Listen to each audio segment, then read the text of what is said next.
comme on peut le dire aussi, alors qu'a lieu non loin de nous, également ici à New York, la 68e session du Forum de la Commission sur la condition de la femme.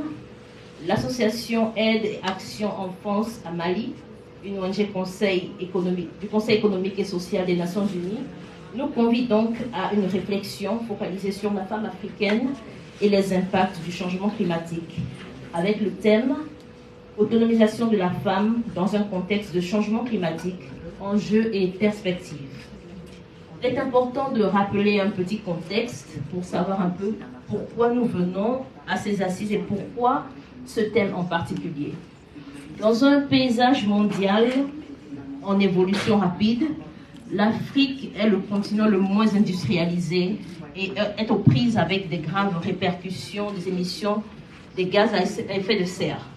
Cette crise environnementale mondiale touche de manière disproportionnée de nombreuses communautés africaines et un accent particulier sur les femmes qui sont les plus vulnérables.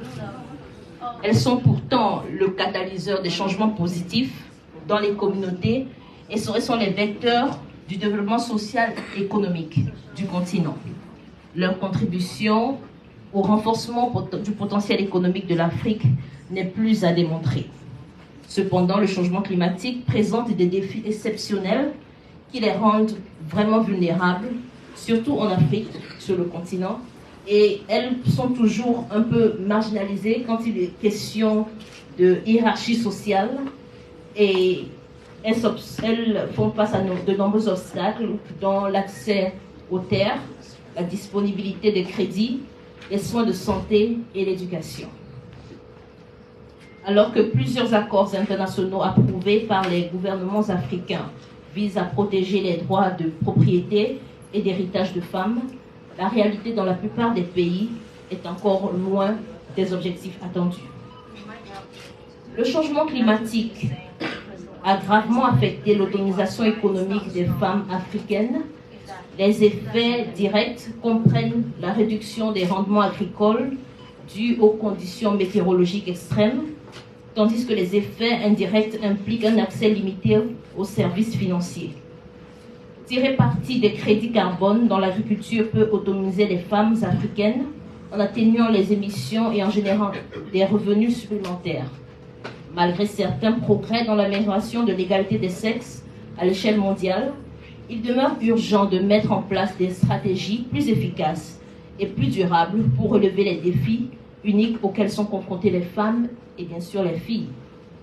Et c'est un peu ce pourquoi notre ONG, Association Solidarité Aide Action Enfance Mali, a voulu ces assises pour que, ensemble, avec ses partenaires, elles puissent discuter et voir un peu comment changer les chiffres qui sont déjà là et évoluer dans la lutte qui est constante.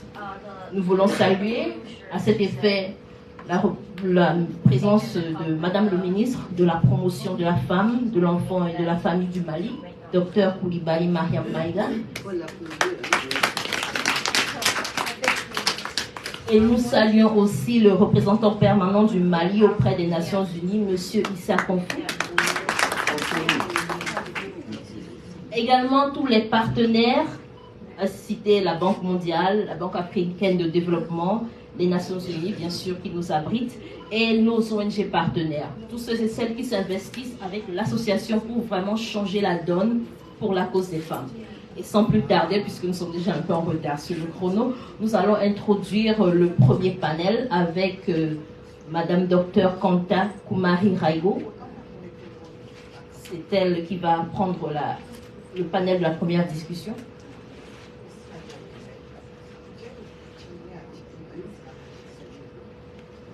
Oh, pour démarrer avec Madame la ministre. Madame la ministre, on peut démarrer avec. D'accord.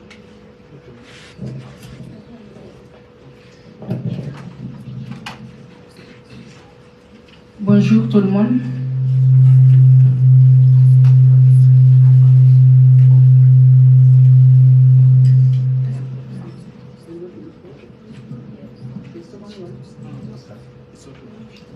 Bonjour tout le monde. Merci Madame la modératrice de m'avoir donné la parole.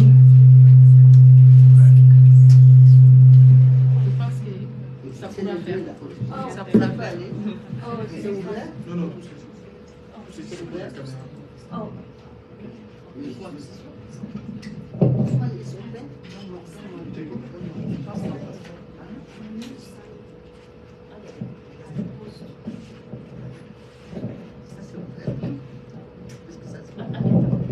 Ok, d'accord. Donc, je voudrais commencer par saluer la présence ici de toutes les personnalités présentes, à commencer par Madame l'ancienne ministre, non moins présidente de Wildaf Mali, Bintou Foulé, Monsieur l'ambassadeur Issa Konfourou, Mesdames les présidentes, Mesdames et Messieurs les présidents, présidentes des associations, ils et elles sont assez nombreux et nombreuses dans cette salle. Je ne saurais les citer toutes et tous. Et aussi saluer Madame la panéliste qui partagera avec nous tout de suite ses réflexions sur la thématique. Et je voudrais remercier les organisateurs de ces panels, plus particulièrement l'association Solidarité d'aide et Action Enfance Mali, ASSAR EM, qui nous a saisis il y a de cela quelques semaines par une correspondance m'invitant à présider ces panels sur autonomiser les femmes face aux défis du changement climatique. Et je voudrais dire que c'est un grand honneur et un grand plaisir pour moi et toute ma délégation d'être parmi vous ici pour discuter d'un thème aussi intéressant que d'actualité. Je pense que son actualité est incontestable pour quelqu'un qui connaît l'importance aujourd'hui du changement climatique, ou je dirais même les conséquences néfastes du changement climatique sur la vie des populations en général, mais sur la vie des femmes et des filles en particulier. Et je pense que c'est compte tenu des constats et de l'importance de ces phénomènes que les Nations Unies, mais aussi les États, y compris le Mali, les nôtres, ont pris à bras le corps la question du changement climatique, et cela depuis des années. Pour ce qui est de notre pays, le Mali, comme on peut le savoir, aujourd'hui, nous avons un cadre juridique suffisamment élaboré par rapport à cette question. On pourra citer ici la politique nationale de protection de l'environnement. On a le cadre stratégique de relance économique. On a d'autres politiques sur les changements climatiques. Mais au-delà de ça, on a même la politique nationale genre. Donc c'est pour dire combien cette question compte pour le Mali. Et au-delà du cadre juridique, on peut dire que le cadre institutionnel aussi est suffisamment fourni de par l'existence du ministère de l'Environnement, de l'Assainissement et du Développement durable, qui a mis en place toute une série de structures. Je vais citer ici l'Agence pour le développement, pour l'environnement et le développement durable, l'AEDD. Donc c'est pour dire aux acteurs que vous êtes que aujourd'hui la question du changement climatique est préoccupante pour notre pays, qui continue d'investiguer afin de mieux soulager la souffrance des populations dans ce sens, et particulièrement la souffrance des femmes et des filles. Et je pense que ce sont réellement les premiers acteurs à être touchés. Et c'est en ce sens que moi je dis très souvent que les femmes sont à la fois acteurs ou actrices, mais aussi victimes du changement climatique. Je pense que lors de la conférence, on dira le pourquoi. Et aussi, je voudrais rappeler ici que moi et ma délégation, nous sommes très intéressés par ce que vous allez faire comme réflexion ce matin. Et c'est la raison pour laquelle vous voyez en masse cette délégation malienne, qui, je pense, parmi elles, il y aura certaines personnes qui pourront d'ailleurs vous apporter leurs contributions. Et en disant cela, je pense à la représentante du ministère de l'Agriculture, parce que qui dit aujourd'hui changement climatique dit impact sur l'agriculture, impact sur les forêts, etc. Donc, si la représentante du ministère de l'Agriculture est en salle, elle pourra bien sûr apporter sa contribution. Aussi, je pense à une jeune dame, une jeune leader, Bibata Diakité, qui m'accompagne depuis que je suis à la tête de ce département, ou disons qui accompagne le ministère de la promotion de la femme, de l'enfant et de la famille, qui travaille beaucoup dans les zones minières avec les jeunes filles. Donc c'est pour dire que l'impact du changement climatique sur les villages, sur les petites filles, elle pourra vraiment vous donner son avis sur ça. Je voudrais aussi citer la coordinatrice du projet Carité, qui est une grande consultante nationale sur les questions des genres et changements climatiques, qui a d'ailleurs beaucoup aidé lors de l'élaboration du rapport final sur la contribution déterminée nationale révisée. Donc c'est pour dire qu'au sein de ma délégation, vous avez tout un tas de personnes qui pourront aider vraiment à animer ces panels et à faire de très belles contributions. Je pourrais m'aventurer quand on donne souvent la parole aux enseignants. Voilà, mais il paraît que je peux parler 2 fois. Mais moi, je souhaitais tout dire au même moment. Donc, ce ne serait qu'une seule prise de parole. Et le plus important pour moi, ce serait de suivre ces interventions, toutes ces belles expertises qui vont moi aussi me renforcer sur les questions des genres et changements climatiques. Donc, ce sont les quelques mots que je voudrais dire. Remercier une fois de plus les organisateurs et vous souhaiter très bon débat, très bon panel. Merci vraiment de la considération que vous avez eue pour ma personne. Merci Madame le Ministre, merci pour vos mots, merci pour vos encouragements. Et nous voyons vraiment que votre délégation est là à l'écoute et elle saura apporter le plus dans les discussions et les conversations. Je vais résumer sommairement ce que Madame le Ministre a dit un peu en anglais. Madam Minister, she focused on the importance of the topic of today. Everything we need to discuss is very important with all the challenge we're going through the world, especially in Africa, with all the suffering women and ladies going through. And it is important for us, and this discussion, all the results will come out with that, gonna help us to achieve all the goals we have for women and for ladies. And she mentioned that in her team, she have numerous person resource, get help in the discussions, they bring the knowledge, the experience to help everybody and all of us to really move forward with what we did before and find a better way to assist the population, especially women and ladies in Africa. Thank you so much. Et nous allons continuer avec la prise de parole de Dr. Kanta Kumari. Elle est l'une des panélistes sur la question et elle a beaucoup de choses à nous dire. Thank you. Thank you very much. It is a real honor to be here, and first of all, I would like to thank ASA-AM for inviting the World Bank. I know we invited our Vice President, Mr. Ousmane Diagne. He was not able to join and has sent his best wishes to all of you for a very good outcome. So it's my honor to be here on behalf of the World Bank.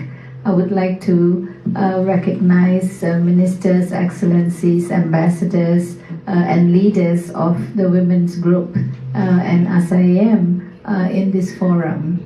So I'd like to make a few remarks, and I think the introductory remarks made by Her Excellency has already set the stage on the importance of women in the context of climate change and girls. And what I would like to do is perhaps give you a few data points that the World Bank has done through their work to underscore what has been said. We know that Africa has contributed, as was said, least to the problem, but the impacts are devastating. In a recent study that the World Bank did for the G5 Sahel countries, we found that by 2050, you could have even more poor people, as many as 13 million more poor people. And this would impact the country's GDPs anywhere between 5 to 19%. And what this means is that the impact will trickle down to the communities, to the women, and the next generation of girls and of course boys too. What we also found is that the impact on displacement, you could find as many as 32 million people who could be displaced because of climate change, because of drops in crop productivity, because of water stress, and because of sea level rise. But the impacts also play out in terms of gender. What we found in our detailed study for Cameroon is that more women would lose jobs than men because of climate change. And we know it's because women work on the land, they work in agriculture, they're involved in livestock, and sometimes fisheries. What we also find is that if young children, especially girls, who are born and do not have sufficient nutrition, as many of you might think about, in the first 1,000 days, it affects their fertility when they grow up and has intergenerational consequences. So all of these data points really underscore the need for engaging women, empowering women, and giving women leadership in the context of climate change. Because women understand the problems, women will be able to give better solutions, and they should be part of the design and delivery of investment programs.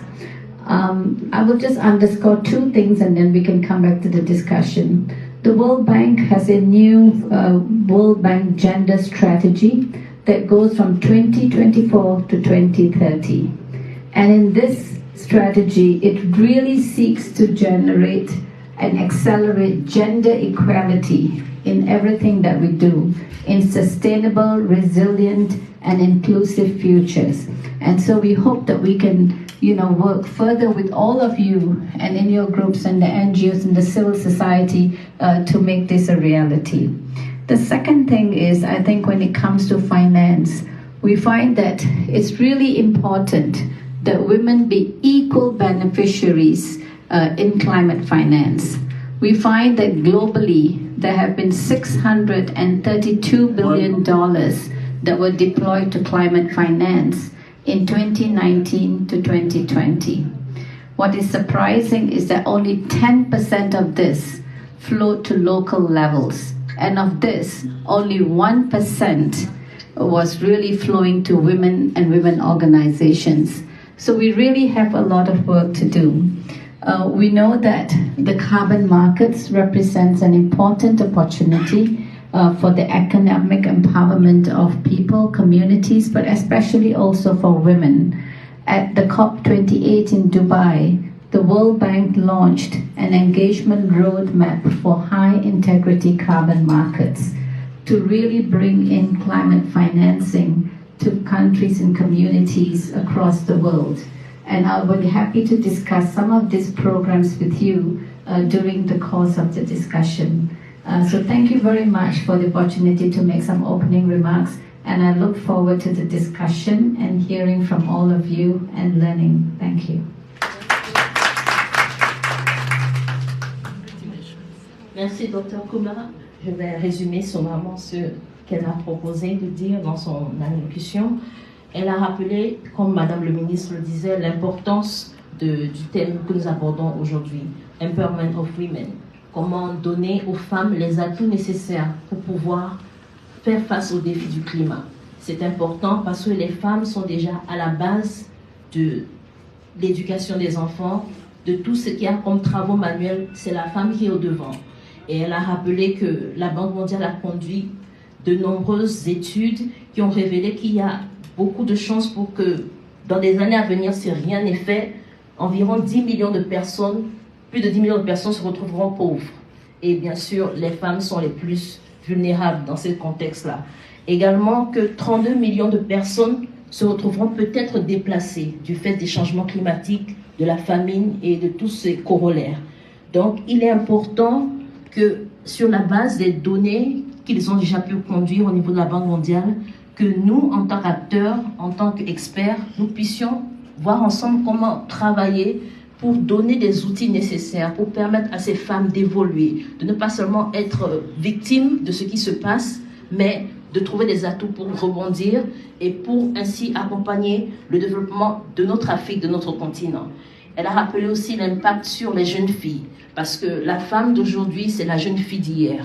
Donc il est important que ce changement, ces atouts, puissent déjà partir de la jeune fille et se propager jusqu'à leur permettre de leur donner des chances d'évoluer. Or, face à toutes ces difficultés du climat, les probabilités, les statistiques de fertilité sont aussi affectées. Donc ce sont beaucoup de points qu'il est important de pouvoir se mettre ensemble, réfléchir et trouver des voies et des moyens pour permettre à ce que le changement climatique ne puisse plus affecter nos femmes, ne puisse plus affecter nos jeunes filles, mais qu'elles puissent vraiment trouver des moyens de pouvoir lutter et d'avancer, de se développer positivement. Elle a rappelé aussi l'égalité des genres, qui est une question cruciale sur notre continent, et également aussi la disparité des financements quand il s'agit des femmes. Les femmes sont le maillon faible de la chaîne et pourtant ce sont elles qui s'investissent le plus. Donc il est important que ces disparités, il puisse y avoir un accompagnement financier, mais aussi d'autres accompagnements pour leur permettre d'évoluer dans leur travail. Et elle espère avoir beaucoup à apprendre de ce que vous aussi, en tant qu'acteurs, en tant qu'ONG, vous aurez à partager des expériences et nous permettre à tous de pouvoir évoluer dans nos échanges. Merci beaucoup, docteur.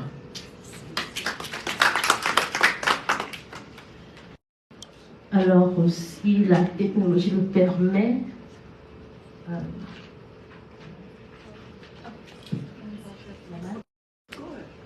oui, nous allons permettre à nos partenaires de la Banque africaine de développement de présenter leur avec Dr Nassir Rouba. La bague qui passe en premier, Nassir vient après. Ok, nous présentons au... Ah bon? Allô, vous nous recevez? Oui. Madame Faustine, c'est à vous. Vous avez la parole, Madame Faustine, et bienvenue à vous. Merci beaucoup. Je vais partager mon écran pour partager ma présentation.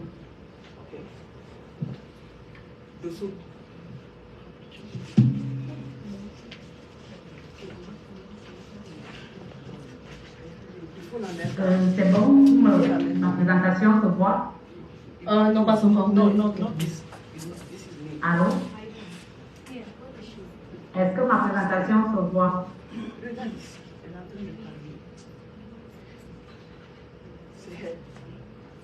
Allô, madame le modérateur? Oui. Nous vous recevons. Oui, est-ce que ma présentation se voit? Non, pas encore. Est-ce que ma présentation se voit, je partage? Pas encore, d'accord.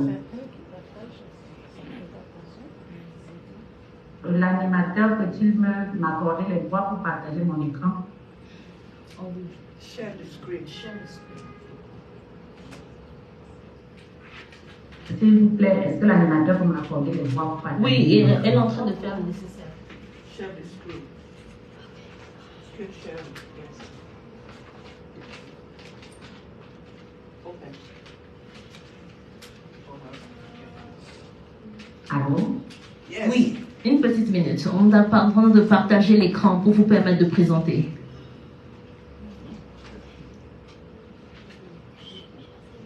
Allô? Yes. Vous pouvez essayer. Faustine, Essayez. nous vous recevons bien. Est-ce que vous nous entendez? On vous entend, madame. Ok. C'est bon. Ils sont en train de travailler sur ça. Et voilà, c'est ouvert. Vous pouvez y aller, Faustine. Docteur Faustine, c'est à vous.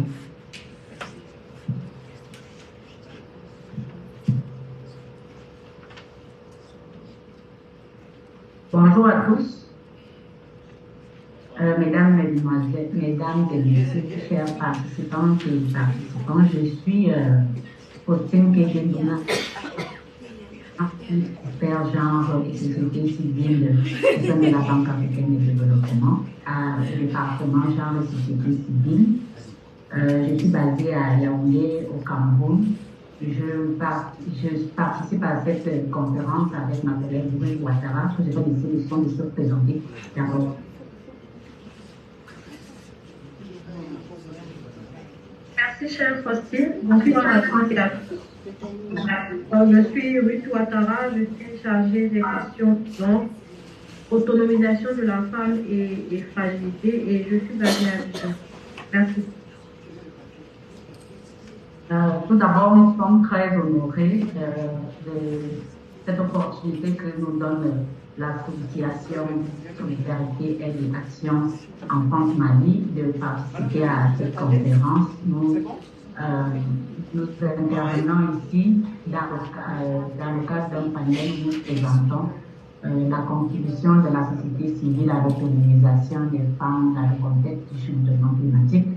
Je vais d'abord faire une présentation en ce qui concerne la contribution de la société civile, et ma collègue Ruth va présenter le cadre de la contribution de la division genre et notamment des femmes à l'autonomisation des femmes dans le contexte du changement climatique. Le plan de cette présentation est le suivant. Le contexte et l'évolution, le rôle de la société civile dans l'autonomisation des femmes, l'engagement de la banque avec la société civile. Ensuite, nous allons présenter la contribution spécifique de la société civile à l'autonomisation des femmes. Et enfin, nous présenterons les enjeux et les perspectives.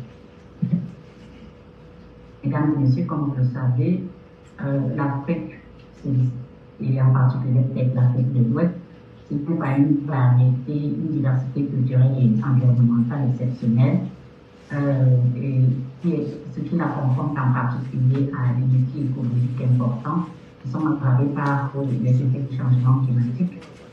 La gravité de cette situation est accentuée par le fait que l'économie de la région repose largement sur l'agriculture, l'exploitation des ressources naturelles et les pratiques pastorales, essentielles à la subsistance des populations.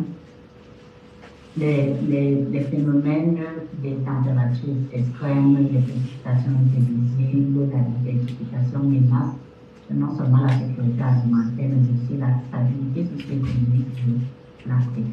Dans ce contexte délicat, les femmes sont le pilier de la communauté, des communautés rurales, et elles se trouvent particulièrement exposées. Leur implication traditionnelle dans l'agriculture et la gestion des ressources les place dans les premières lignes face aux répercussions du changement climatique. Reconnaissant donc l'importance vitale de la société civile en tant que partenaire stratégique de développement, la banque souligne l'importance de son engagement pour l'égalité de genre face à ces défis, à travers notamment sa stratégie genre 2021-2025 et bientôt son plan d'action de la société civile. En effet, grâce à la création en 2017 de la division de la société civile et de l'engagement communautaire, la banque joue maintenant un rôle central dans la coordination de l'engagement avec la société civile, en veillant à ce que cet engagement soit intrinsèquement lié à des procédures et des politiques. Cette collaboration s'est cruciale, notamment pour atteindre certaines priorités. Cet engagement, en particulier au niveau de la division, se place grâce notamment à l'intégration de la société civile dans le cadre stratégique de la Banque africaine sur la croissance, sur le changement climatique et la croissance verte, notamment à travers sa stratégie 2021-2030 pour faire avancer la voie de l'Afrique. Et au niveau de la division, cet engagement se traduit à travers la création d'une plateforme de la société civile, la CSE plateforme d'une plateforme interactive d'information et de partage sur les activités et les partenariats de la division de diverses organisations. Elle est mise en place pour partager les ressources, les annonces de projets, les investisseurs, les OSC.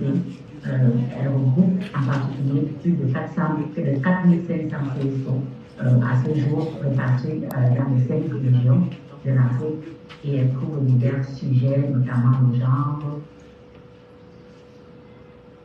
le changement climatique également, qui nous intéresse aujourd'hui. Bien que l'Afrique ne soit pas le principal responsable du changement climatique, elle subit de plein fouet ses effets dévastateurs.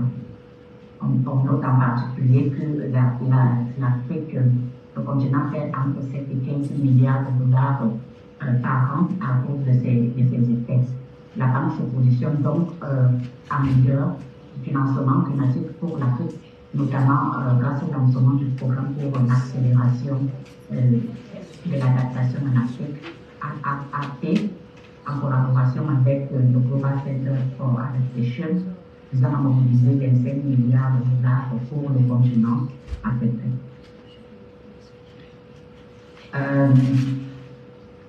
Comment la banque mobilise-t-elle les financements pour le changement climatique? Nous avons l'utilisation des plateformes interactives qui permettent une communication bidirectionnelle entre les associations de la société civile et la banque, notamment grâce à la mise en place des programmes de financement ciblés, notamment les programmes de financement axés sur le changement climatique et enfin le soutien à la création de l'innovation et à l'adaptation. L'engagement de la banque avec la société civile. La banque s'est engagée avec la société civile à travers plusieurs initiatives. Il s'agit notamment du renforcement des capacités institutionnelles des OSC. La banque travaille à renforcer les capacités des OSC et de la société civile en même temps et les outils nécessaires pour participer activement à la lutte contre le changement climatique et à l'autonomisation économique des femmes. La banque soutient également le plaidoyer des OSC pour des politiques inclusives qui reconnaissent et valorisent les femmes dans le développement durable et la lutte contre le changement climatique. Madame Faustine, en renforçant son engagement au niveau des communautés sur les projets. Madame Faustine, Madame Faustine, nous allons permettre aussi à Madame Ruth Ouattara de nous donner aussi un mot. Nous allons permettre aussi à Madame Ruth Ouattara de nous donner aussi un mot sur la présentation. Pour rester dans les temps, pour rester dans les temps. Pas dire un mot. D'accord. Allô? Oui, permettez à Madame Ruth de dire un mot pour qu'on reste dans les temps. Parce que c'est une présentation de 10 minutes par panel.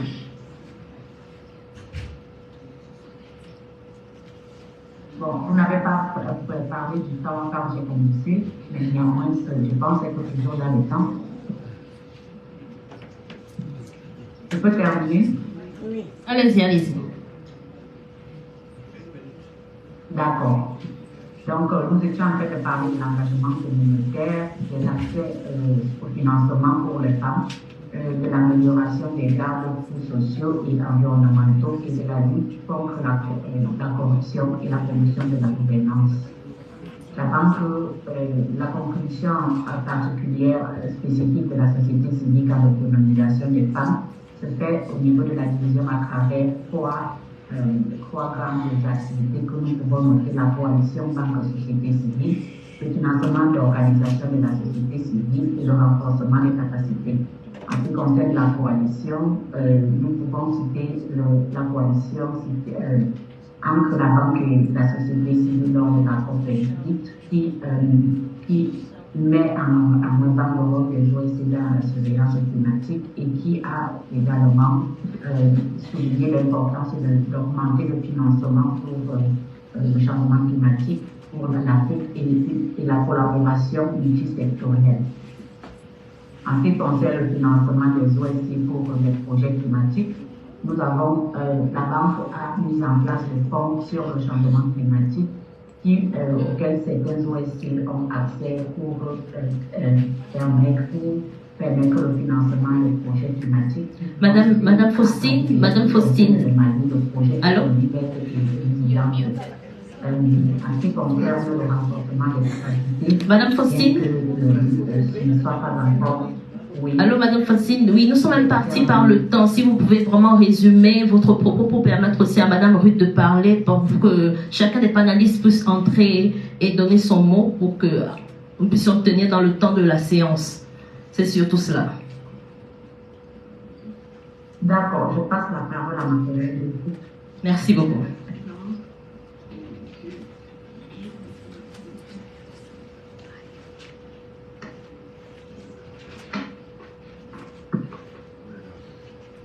Alors, merci à toutes et à tous et merci à la modératrice.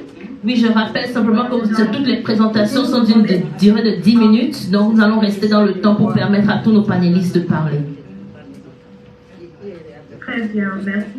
Alors, j'avais également une présentation, mais vu que nous manquons de temps, ce que je vais faire, c'est que je vais résumer ma présentation. Merci beaucoup. La première chose, c'est que au niveau de la banque, nous avons une stratégie en matière de genre qui a 3 piliers.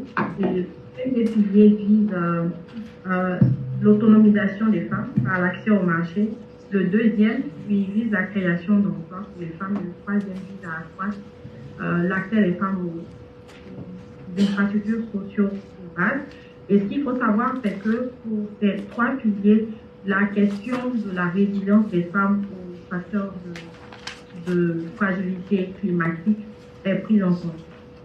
Alors, je veux déjà tout de suite aller aux bonnes pratiques qu'on pourrait peut-être répliquer dans d'autres institutions sur lesquelles on pourrait capitaliser.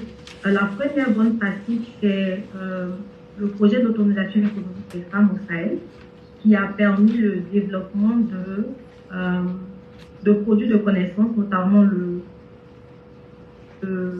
profil genre régional du Sahel. Et avec ce profil genre régional, on a pu avoir des résultats qui montrent, avec la contribution des différentes OSC féminines, on a pu définir certains indicateurs qui montrent à quel point les chocs climatiques ont des impacts différenciés suivant les sexes. Donc, on a eu à collaborer avec l'organisation FININA notamment et d'autres organisations qui travaillent dans le Sahel et qui ont permis de pouvoir définir les recommandations qu'il faut, les points d'entrée qu'il faut pour pouvoir changer et pour pouvoir améliorer la résilience des femmes aux facteurs de fragilité climatique. L'autre bonne pratique également, ce sont les projets-programmes.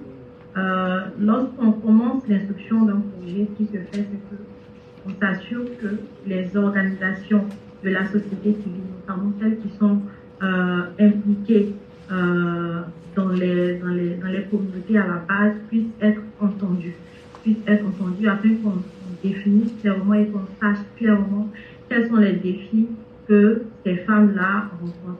Et lorsqu'on a ces informations, à ce moment, on design ce qu'on appelle un plan d'action genre qui prend en compte les recommandations de ces organisations. Alors, ce qui a été fait notamment pour un projet au Burkina, c'est d'appuyer les femmes qui sont dans la transformation du plastique. Elles les transforment en des granulés de plastique qui sont ensuite réutilisables par des usines. Et ces femmes ont pu avoir des équipements et ont pu également avoir accès à de la formation pour pouvoir être plus professionnelles. Et maintenant, pour la phase 2 de ce projet-là, on est encore allé écouter ces OSC pour voir de quoi elles avaient besoin. Et maintenant, elles disent ce qu'elles veulent. Elles veulent pouvoir transformer jusqu'à la chaîne finale, c'est-à-dire pouvoir arriver à des produits complètement recyclés. Les femmes font des choses elles font des choses extraordinaires. Elles transforment les déchets fermentés en compost. Et ce sont des bonnes pratiques qui peuvent être répliquées ailleurs, dans d'autres endroits, et qu'il convient de pouvoir peut-être mettre, on va dire, encadrer cela dans un registre ou un document qui pourra être partagé. Merci Donc, beaucoup, pour terminer, je vais juste parler des recommandations que nous voulons faire, c'est de systématiser la participation des femmes et de leurs organisations aux consultations et aux cours sociales. dans le cadre d'actions et de projets programmes, de prioriser la voix des OSC, des groupements de femmes à la base, lorsqu'il y a des dialogues et événements de haut niveau.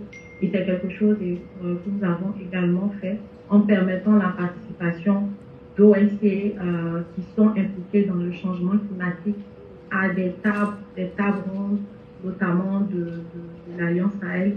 Également pouvoir appuyer techniquement et financièrement des OSC telles que l'Association Solidarité, Aide et Action en France, parce que ces OSC-là sont le plus près des cibles que nous n'arrivons pas forcément à atteindre de manière directe.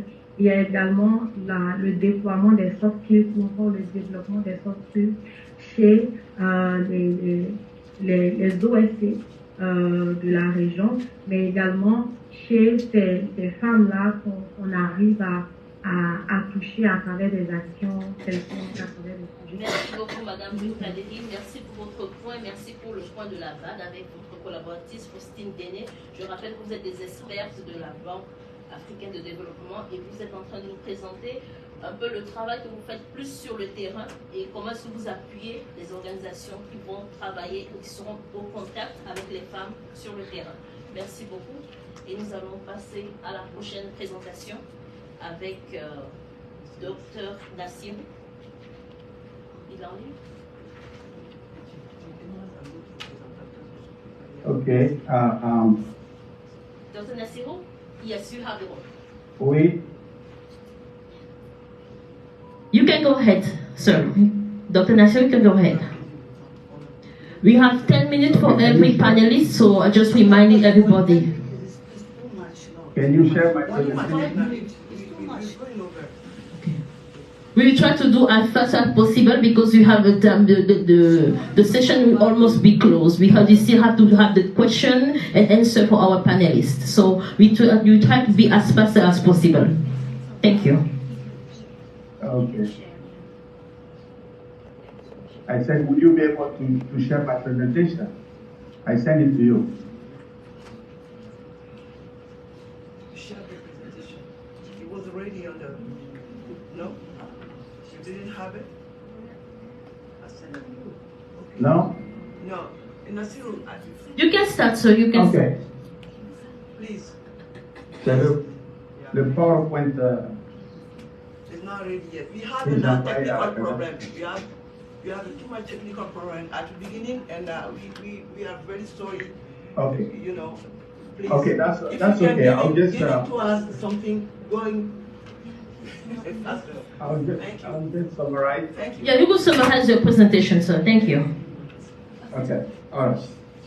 So thank you very much, and I want to thank the panelists before me, Madam Dr.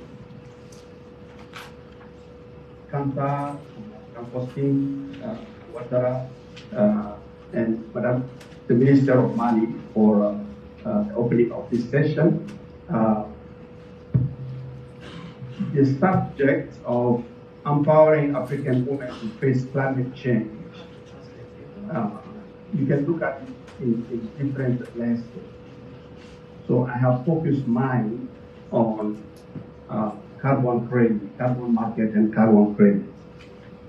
Because what the panelists before me have said, the impact of climate change on the women has been great, on agricultural production, on rainfall, the global warming, the sea level rising, all have been said.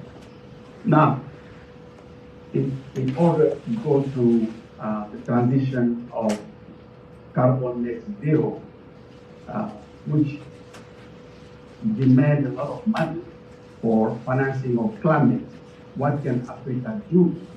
As you remember, during COP 21, 2015 Paris, there was a pledge of 100 billion to help with the adaptation of climate change. And today, 7 years, 8 years later on, only Africa has received 2 billion. So there is a problem of finance. And the women in Africa, 60% of the labor force in agriculture are facing problems of collateral to finance agriculture. So I decided to focus on carbon credits. Leveraging carbon credits can empower vulnerable farmers, such as women farmers, to face the problem of finance. But there are facts that need to be said, which are have been said by one of the panelists, that Africa is bearing the brunt of climate change, while we emit only 4% of greenhouse gas. 4%, like the negative impact are greater for Africa. So leveraging on carbon credit can really help the women to access finances and to do the projects at the same time to mitigate climate change and also to go to the goal of project development. There are several initiatives put in place by the World Bank and African Development Bank. The Africa Carbon Market Initiative, which was put in place during the Sharm el-Sheikh COP27 in Egypt. That institution now is looking at solving the problem of African women facing finance challenges. What are those challenges?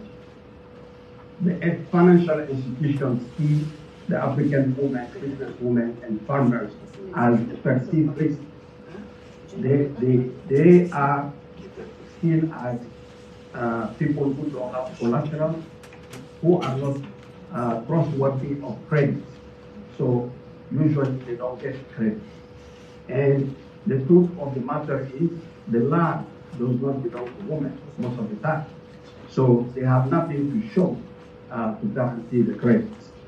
There is then that lack of confidence of the institution. The women also lack training of access to market. Even if they manage to have some business, access to market is a problem. Access to network, to business partnership is a problem. So the African carbon market has been put in place just a couple of years ago. And so far, that initiative has been pushing so far and making great progress. 7 countries have already signed up for it. Kenya, Gabon, Malawi, Egypt, Ghana, and have already started to get the fruit of this collaboration with African Carbon Market Initiative. There are 2 carbon markets, the regulated carbon market and the voluntary carbon market. And there are 3 different activities which can be done at country level to reduce the emissions and to bring money for the communities. The reduced emission credits, the removal of emission credits, and avoided emission credits. So these are divided in several activities that can be done in countries level: agroforestry, livestock management, soil management, sustainable water management, and gender smart investing. So I give you an example. For example, cultivating rice can emit a lot of methane, greenhouse gas methane, and there are ways to canalize the methane so that it does not go to the atmosphere. And that is translated to money. It's translated to money. And I have even made a publication a few years ago on analysis of agricultural commodity value chain and greenhouse gas emission in rice and maize in West Africa. If you are interested, I will send you that publication. Okay, you can also Google it. These are things that are being done by the 7 countries who have already signed up for ACCID and are getting money for it. I give you the example of Ghana. Ghana has become the 2nd country in Africa after Mozambique to receive payment from the World Bank Trust Fund. Dr. Kanta was talking about this, for reducing emissions from deforestation and forest degradation under the RED, the REDD, which is the reducing emissions from deforestation and forest degradation. All this is under the Article 6 of Paris Agreement. It's not like two countries can get together and decide, okay, you plant trees here, that corresponds to this tonnage of carbon dioxide. No, it's all regulated. The rule book of Paris Agreement, they take all this transaction carbon credit. Thank you so much, Professor. Credit is Professor, thank you so much for your presentation. Thank you so much, because we have a part of the time. We have to proceed with the next panelist, Miss Mama Koita. Thank you. You're welcome, sir. Thank you.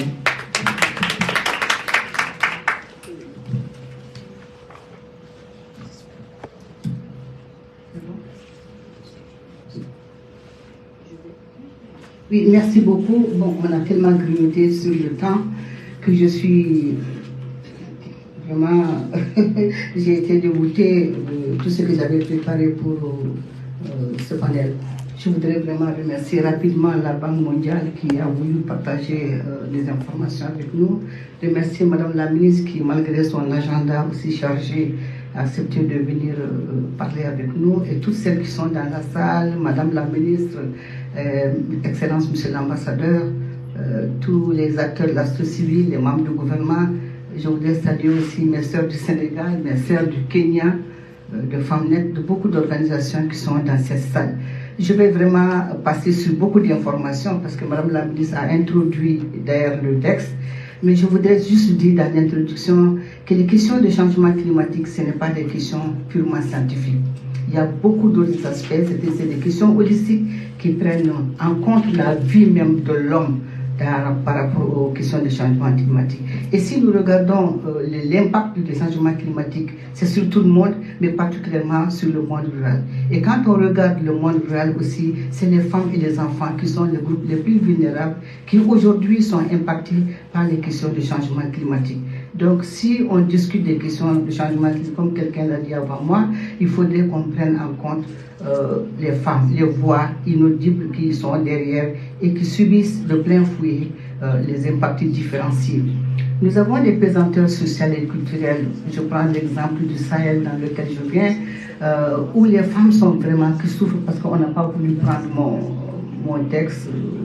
Je ne sais pas qu'est-ce qui s'est passé, mais c'est pour juste dire que les femmes subissent de plein fouet les aspects du changement climatique.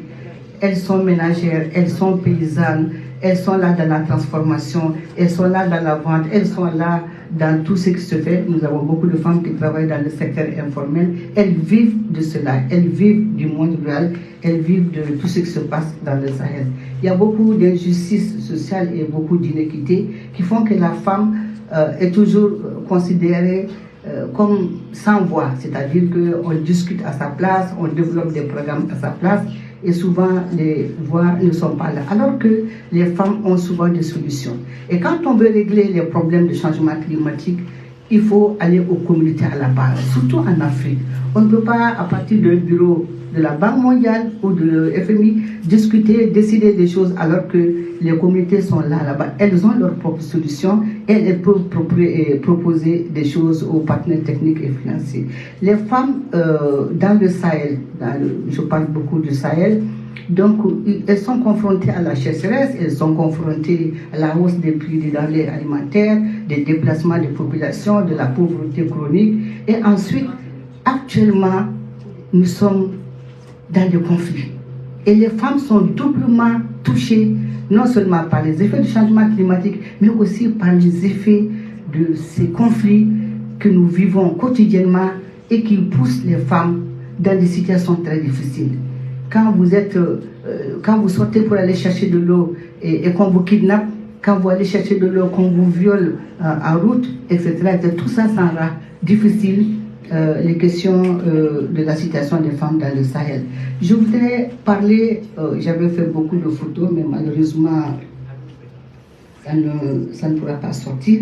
Je voudrais juste parler un peu des questions qui sont liées aux engagements, c'est-à-dire les questions liées à la politique. Très souvent, les questions de changement climatique sont discutées soit au niveau mondial.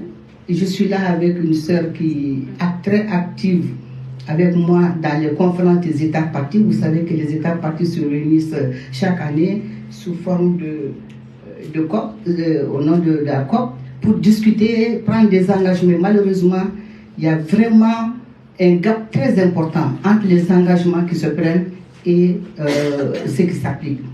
Chaque fois que nous allons, je prends la conférence de Copenhague à laquelle nous avons participé en 2015, jusqu'à présent, il y a des femmes qui ont été traînées, battues dans la neige alors qu'il faisait moins 10 à Copenhague, qui ont beaucoup souffert justement parce qu'elles s'étaient engagées, elles avaient organisé une marche pour interpeller justement les gouvernements.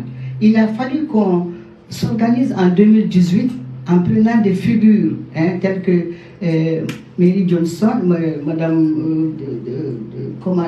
la dame de l'Irlande qu'on a amenée à la COP pour qu'elle puisse faire du plaidoyer auprès des États afin qu'on puisse intégrer le mot égalité des sexes dans le document. Vous imaginez, on a commencé en 2007, il a fallu arriver à 2018 à Doha pour qu'on puisse avoir cette phrase de égalité entre les sexes. On a continué de 2018 jusqu'à 2028, on était à Dubaï, et elle est là pour le dire. Nous sommes à tous les COP, toutes les conférences de partis, les femmes marchent, la société civile marche pour dire haut et fort qu'il faut prendre la situation des femmes. Parce qu'on pense que les questions de changement climatique, c'est des choses muettes, c'est-à-dire alors que les femmes ont des situations qui sont différenciées. Ici, on prend le Sahel, c'est nous qui allons chercher de l'eau, c'est nous qui faisons la cuisine, qu'il pleuve, qu'il neige ou qu'il y ait le soleil, c'est les femmes qui font, c'est les femmes qui s'occupent des questions de santé, c'est les femmes des questions de nourriture, elles n'arrivent pas à se reposer, elles n'arrivent pas à s'autonomiser. Donc tout ça, on ne peut pas les régler sans que les femmes portent leur voix. Et maintenant, qu'est-ce qu'il faut? On a suffisamment discuté de ces problèmes. Je voudrais juste dire qu'il y a une convention, la Convention cadre des Nations Unies sur le changement climatique, qui prend en compte donc cette situation. Il faut continuer, il faut que les États continuent avec nous à élever la voix pour dire que dans leur pays, il y a des situations qu'il faut discuter au niveau, parce que le pollueur doit payer. Le pollueur doit payer, on l'a dit partout. Qui pollue? Qui doit payer? Il y a eu des engagements qui ont pris à coût de millions et des millions de dollars pour réparer les préjudices qui se font sur l'humain, qui se font dans les pays, mais il n'y a pas d'impact. Parce que souvent, on effleure ces questions, on discute, comment dirais-je, science, comme vous avez vu le monsieur tout à l'heure. Il n'a parlé que de science de carbone, mais au-delà du carbone, il y a la vie de l'homme. Et cette vie-là, il faut la préserver. Et qui va défendre les droits des femmes? Je vais aller avec quelques propositions. Il faut que les changements climatiques doivent être globaux, couvrir la formation, le renforcement des capacités, l'amélioration des moyens d'existence et la fourniture de protection sociale et d'infrastructures essentielles. Et on est dans un sommet où on parle actuellement de protection sociale.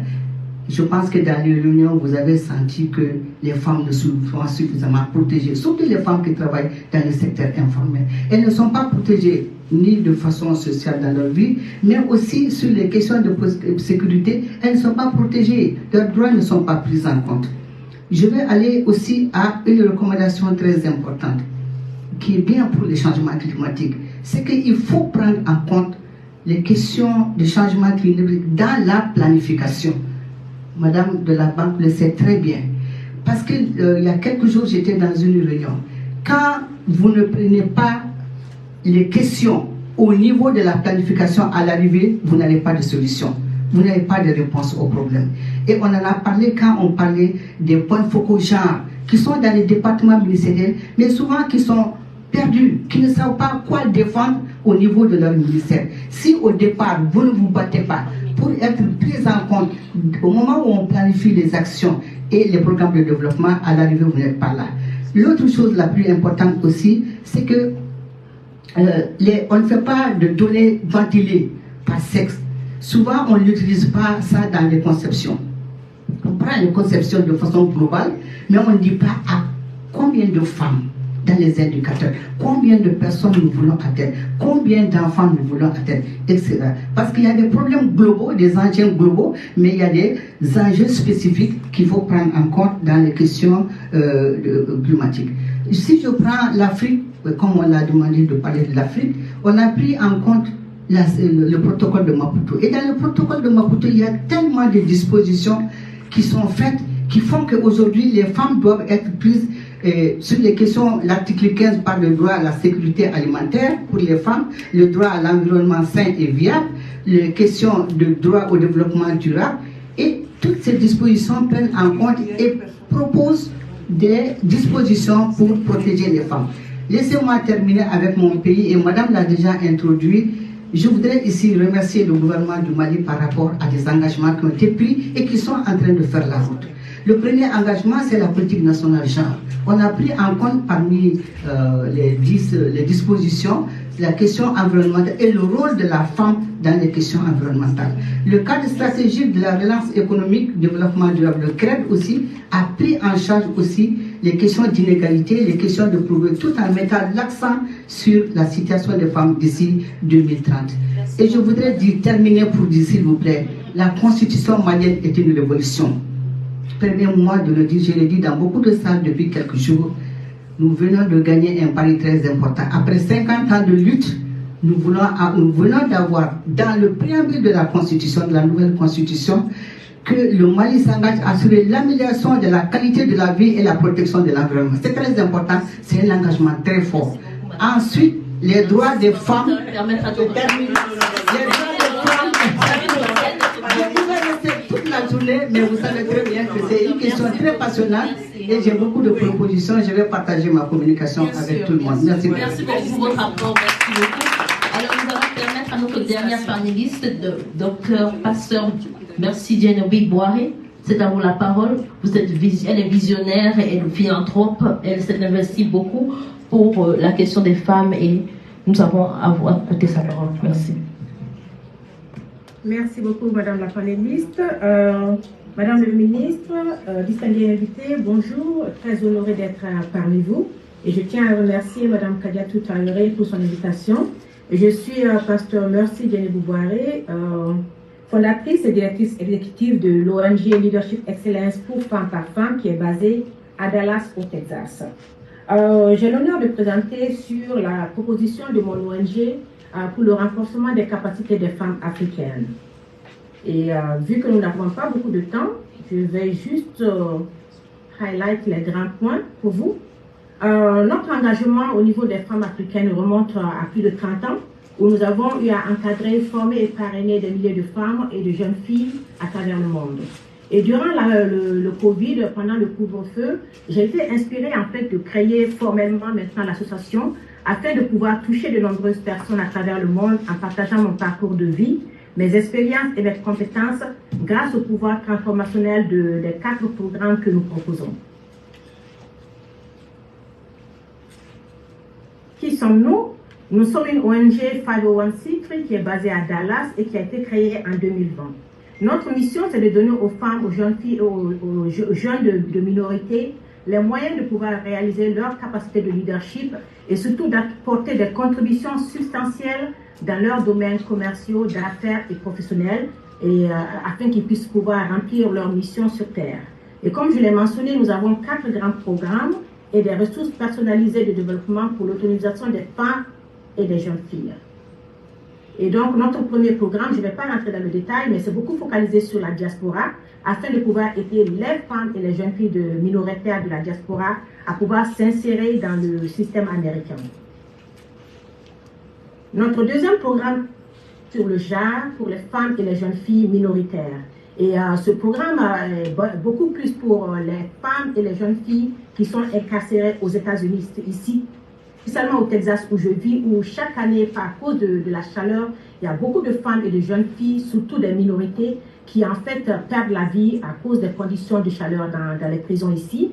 Nous avons aussi le projet Hope pour les femmes et les filles minoritaires qui sont victimes de la traite des êtres humains, un phénomène qui est en train de prendre beaucoup d'impact aujourd'hui au niveau des États-Unis.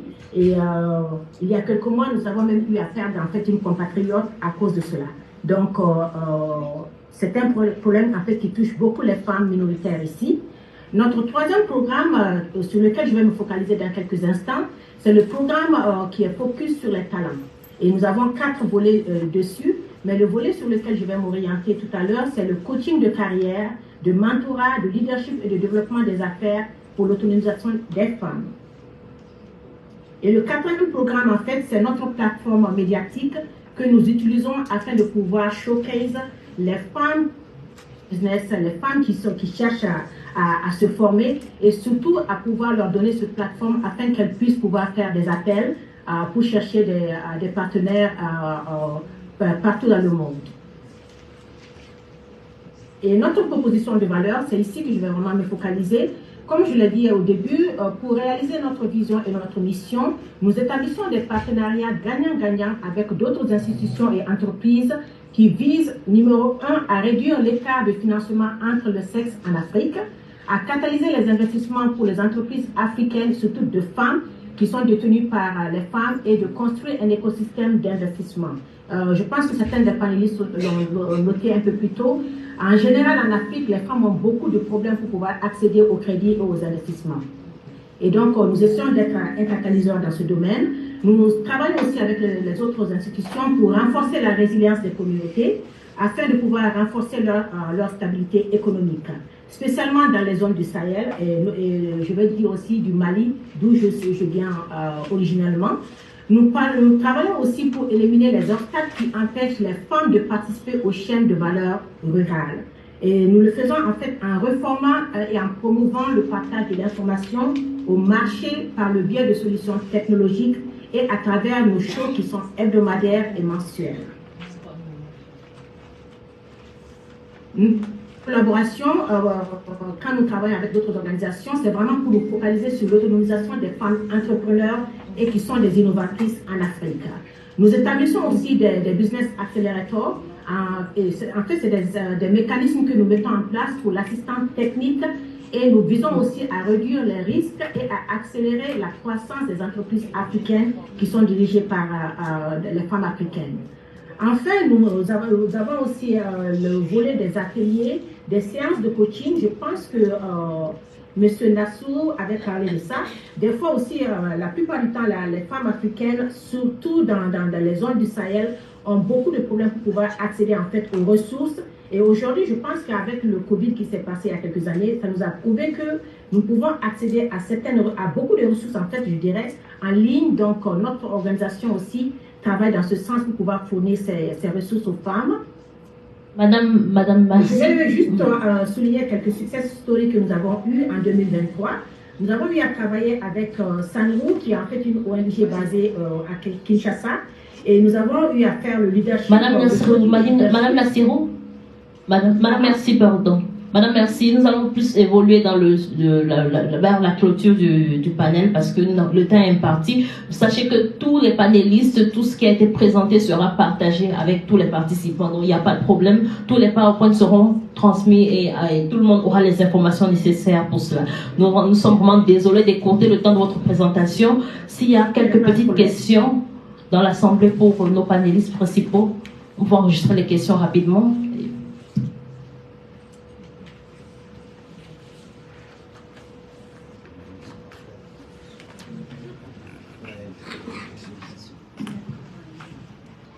Ok, merci beaucoup. Vraiment, je pense que je me dois intervenir par rapport à tout ce qui s'est dit par rapport au changement climatique et surtout le cas du Mali, précisément le cas de mon département. Rapidement pour dire que par rapport à la COP28, il y a eu beaucoup d'annonces. Il y a eu plus de 83 milliards pour les changements climatiques. Mais le grand défi, c'était quoi? La part des femmes par rapport à ce truc-là.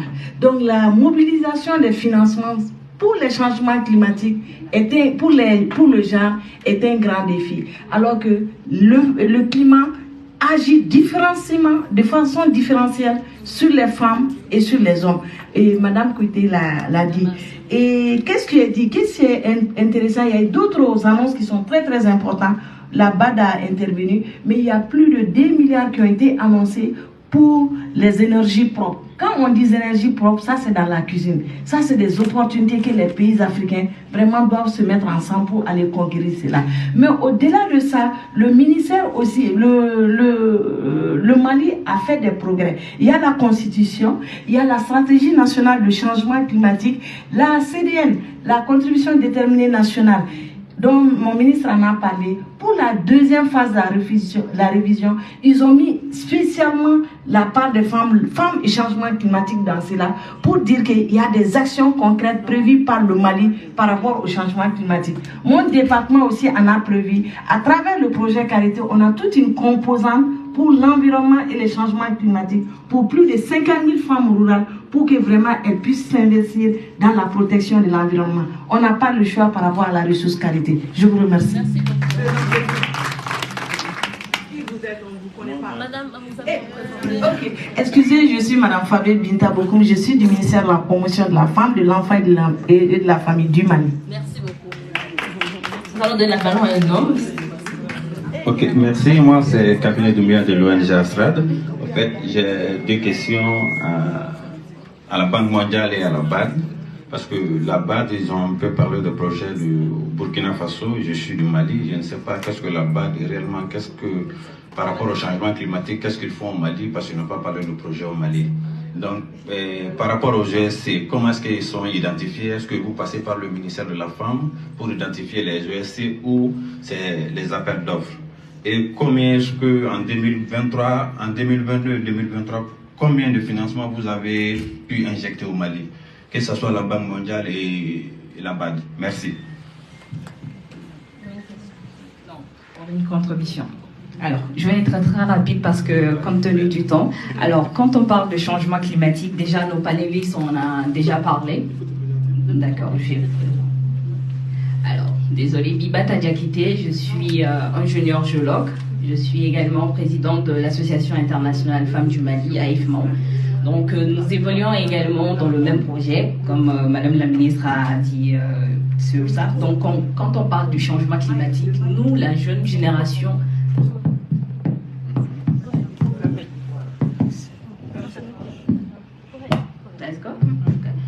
donc je disais que nous, la jeune génération est tellement visée sur ça, surtout les jeunes filles. Donc nous, étant ingénieurs géologues, quand nous sommes sur les sites miniers, nous constatons que les jeunes filles qui sont sur les sites d'Orpea surtout, parce que quand on parle de pollution directement, ça nous concerne. Donc nous, dans notre ONG, on a dû constater que franchement, ces jeunes filles ont besoin d'éducation. Quand Madame Binta a parlé de la COP28, on en a déjà parlé, et as we say, Climate Education, donc nous, on évolue beaucoup sur l'éducation climat. Voilà, donc pour pouvoir aider ces jeunes filles à les autonomiser, à les former également, parce que quand on parle de femmes, on parle de foyer, d'éducation. Quand on parle de femmes également, on parle de l'éducation des enfants. Donc c'est très important et très pertinent de recenser ces jeunes filles, de pouvoir les former, de leur montrer le sens de l'entrepreneuriat féminin également. Et voilà, donc comme le temps est, j'aurais aimé vraiment rentrer dans le sujet, mais merci beaucoup pour ça quand même. Merci beaucoup. Une dernière question, nous allons prendre et nous allons permettre à nos panélistes de répondre aux questions. Merci beaucoup, présent. Thank you very much. My name is Ndefon Beatrice. I'm from Solidarity Health Foundation in Cameroon. I work with young girls and women, especially vulnerable women in the domain of health. I wish to find out from the stakeholders, information is power. And if you look at us in the house here, raising problems and discussing issues, we are all from the elites, and the grassroots women are not represented here. What strategies have been put in place to let this information get to the grassroots women, and what strategies also to empower them so that they can get information by themselves, get empowered, and flow with us. Thank you. Thank you so much. Thank you.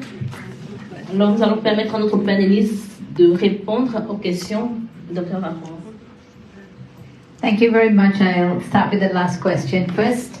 I think one of the programs that the World Bank has is a podcast that is called REDDY, R-E-D-D-Y.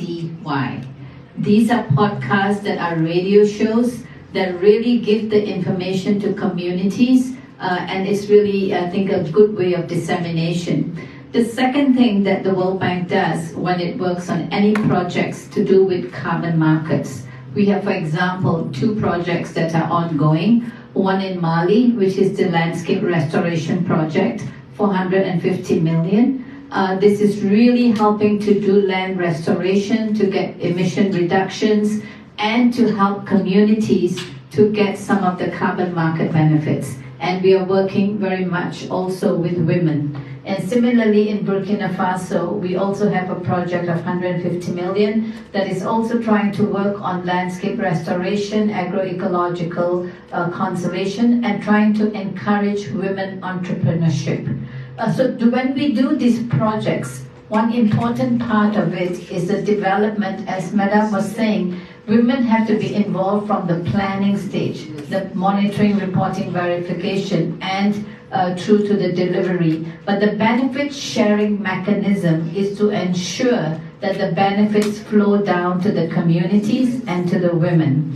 For example, in the Ghana project, which was the second after Mozambique, where we have the emission reduction, 70% of the benefits from the first 1 million tons of CO2, which was about $10 million, 70% of that flowed down to the communities. So when we develop the benefit sharing plan, it's very, very important that women are present, are engaged, and are engaged throughout the life cycle. Thank you. Thank you so much.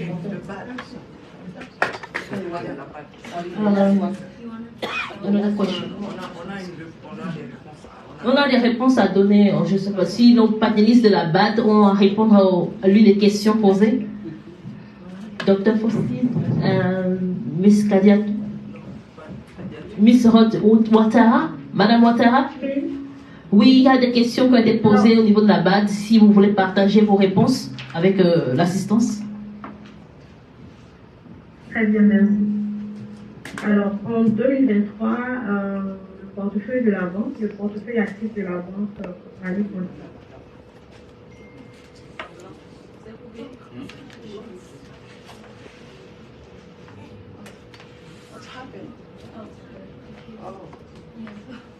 le secteur de l'eau et de l'assainissement à 9% et les changements climatiques à 3,8%.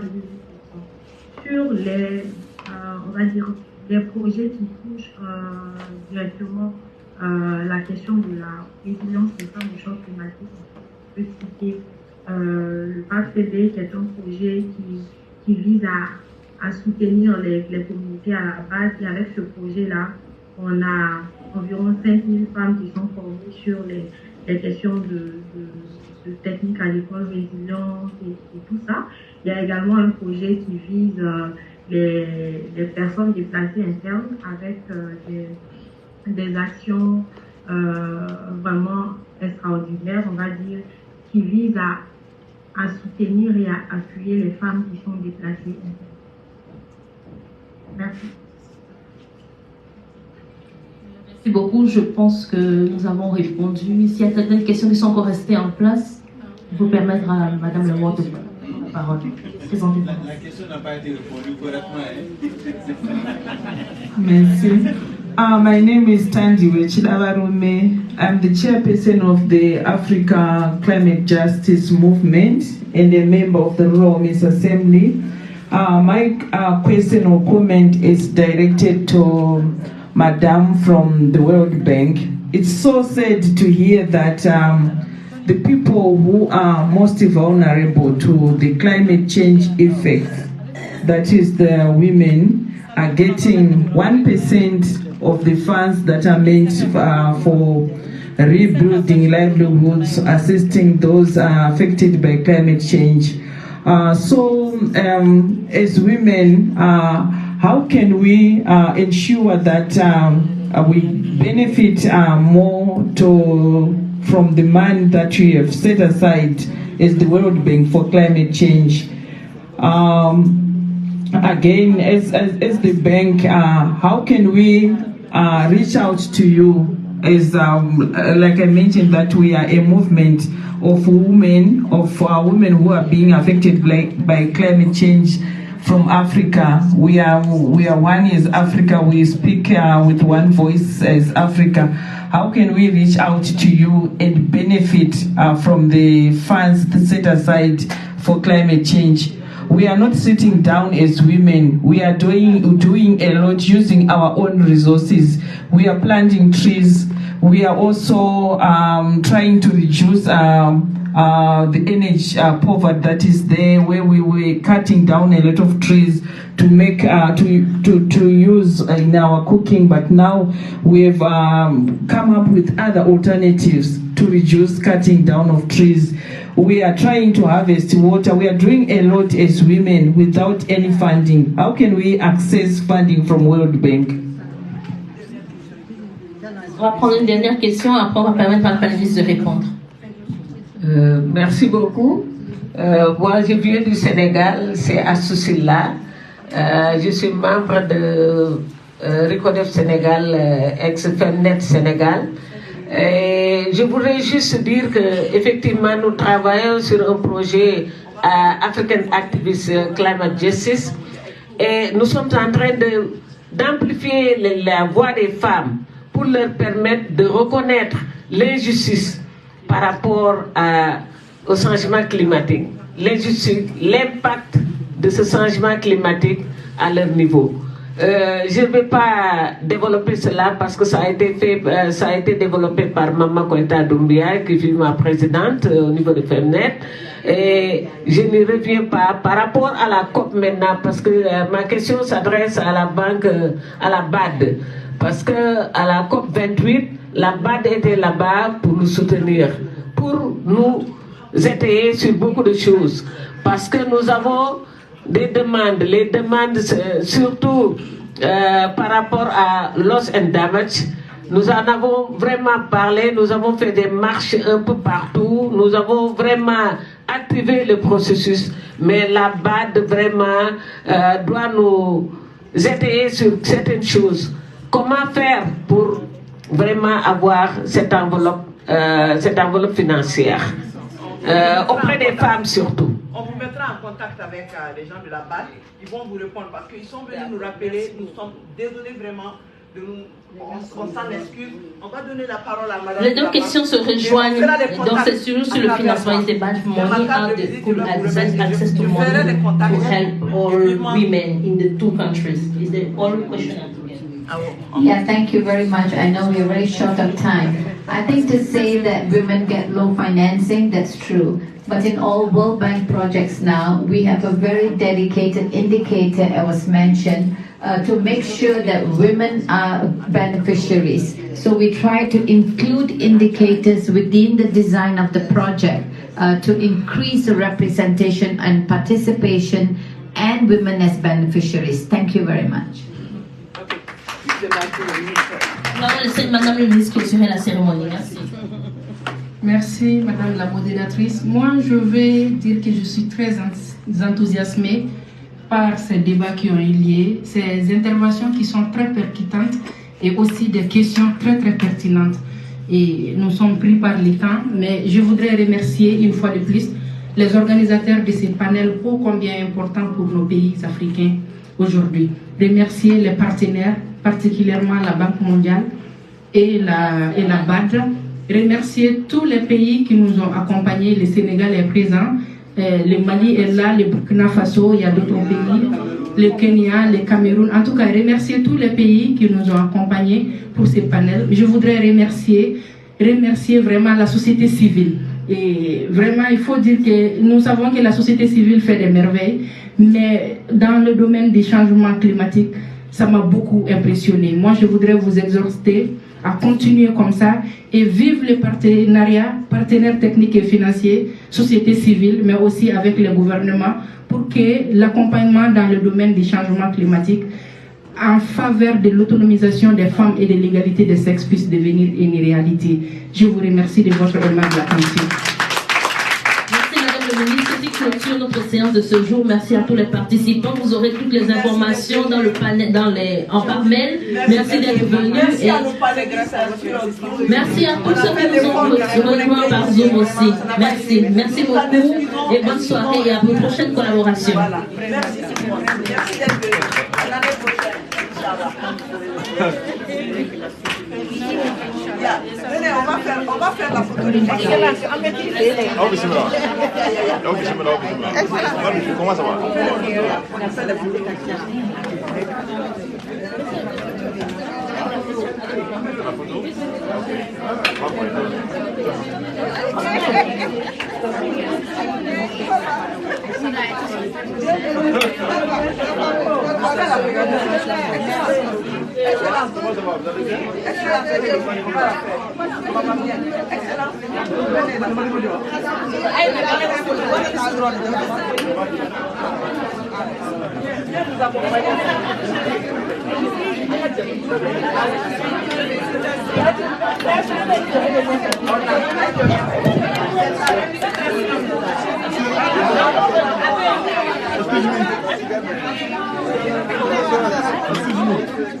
Donc il faut faire de bonnes photos.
Allons-y derrière.